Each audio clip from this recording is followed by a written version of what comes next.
안녕하십니까. 4월 7일 목요일 정례브리핑을 시작하도록 하겠습니다. 먼저 4월 7일 목요일 오늘 개최된 제4차 한 IAEA 고위급 정책협의회에 대하여 말씀드리겠습니다.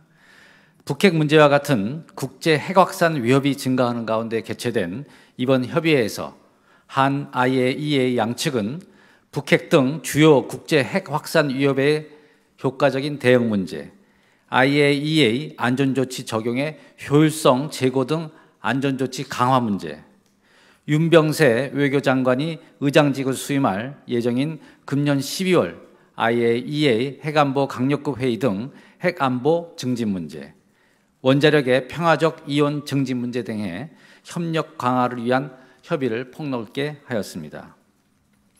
우리나라는 핵 비확산과 핵안보 분야의 모범국으로서 이번 협의회를 포함하여 IAEA 측과 긴밀한 협력 관계를 유지 강화해 오고 있습니다. 특히 우리는 2016년 12월 IAEA 핵안보 강력급 국제회의 의장국을 수임하여 지난 4월 1일 금요일 제4차 회의를 끝으로 종료된 핵안보 정상회의 이후 핵안보를 위한 정치적 모멘텀을 확대해 나가는 데 기여할 예정입니다. 두 번째로 윤병세 외교부 장관은 4월 11일 월요일 외교부 초청으로 방한하는 왕셴쿠이 중국 흑룡강성 당서기와 오찬 면담을 가질 예정입니다. 왕서기는 4월 10일 일요일부터 12일 화요일까지 방한할 예정으로서 이번 방한 기간 중 국무총리 예방, 한국 흑룡강성 경제무역 협력 교류에 참석 등의 일정을 가질 예정입니다. 왕서기의 이번 방한은 앞으로 한국과 흑룡강성 간 실질적 우호관계 증진에 기여할 것으로 기대됩니다. 한편 윤 장관은 4월 12일 화요일 제5차 한러 대화 조정위원회에 참석합니다.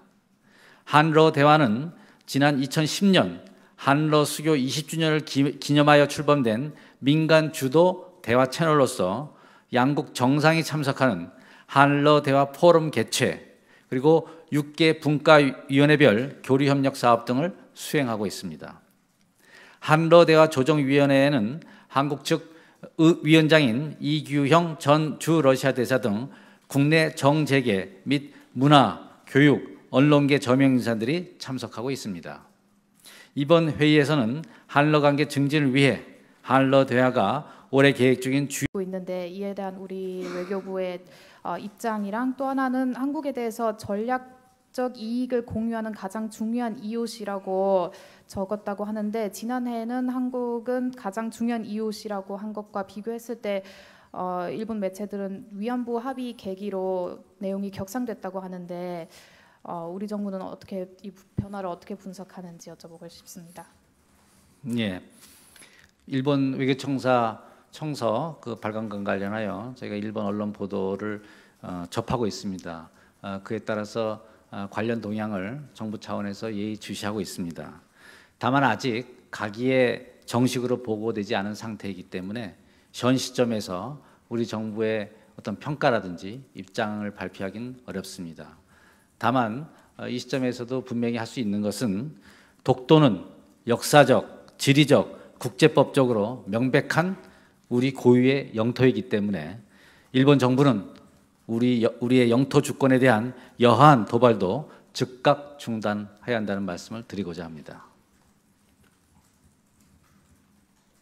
네, 질문해 주시죠. 예, 동아일보 조승호입니다.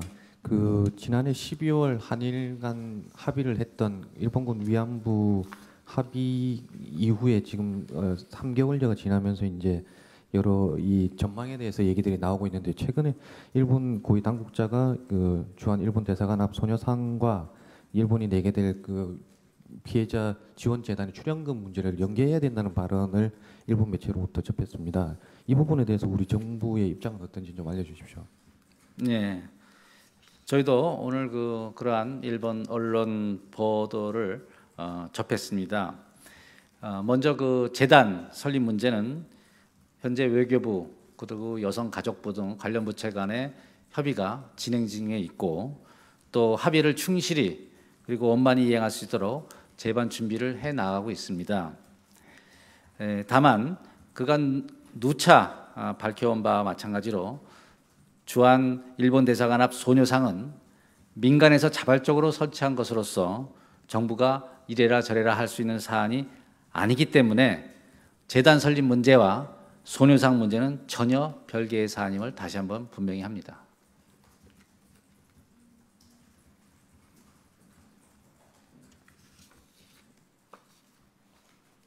네.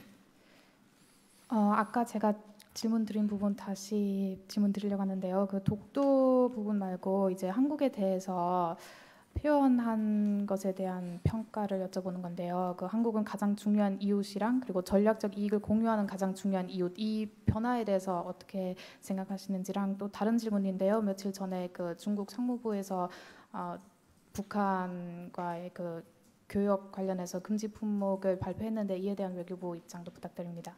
예, 그 첫 번째 질문에 대해서는 제가 모두에 말씀드린 대로 아직 그 가기에 공식 보고된 상태가 아니기 때문에 이 시점에서 저희 정부가 나서서 어떤 평가를 할 수 있는 입장이 아니기 때문에 그런 말씀을 드린 것이고요. 두 번째 질문에 대해서는 이미 다 알고 계시다시피 중국 정부가 지난번에 대북 수출입 금지 품목을 발표하였습니다. 이는 3월 31일 수요일 현지 시간 워싱턴에서 개최된 한중 정상회담 등 여러 계기에 중국 정부가 안보리 결의의 전면적이고 완전한 이행을 공개적으로 언급해 왔는데 이러한 조치가 이를 위한 실질적인 조치를 취해 나가고 있는 것으로 우리 정부는 평가하고 있습니다.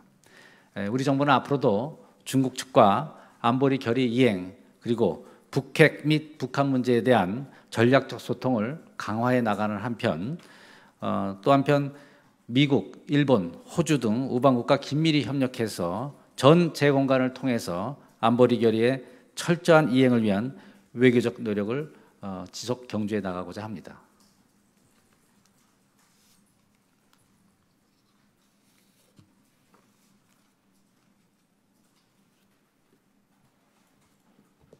네, 네, 뉴스원의 배상은 기자입니다. 그럼 그 얼마 전에 시민단체가 그 위안부 소녀상 옆에 그 동판 설치했다고 보도가 나왔는데요. 그거에 대해서 입장은 궁금합니다. 네, 그거야말로 그 시민단체에서 자체적으로 한 것이기 때문에 그에 대한 무슨 정부 입장이 있을 수는 없다고 봅니다.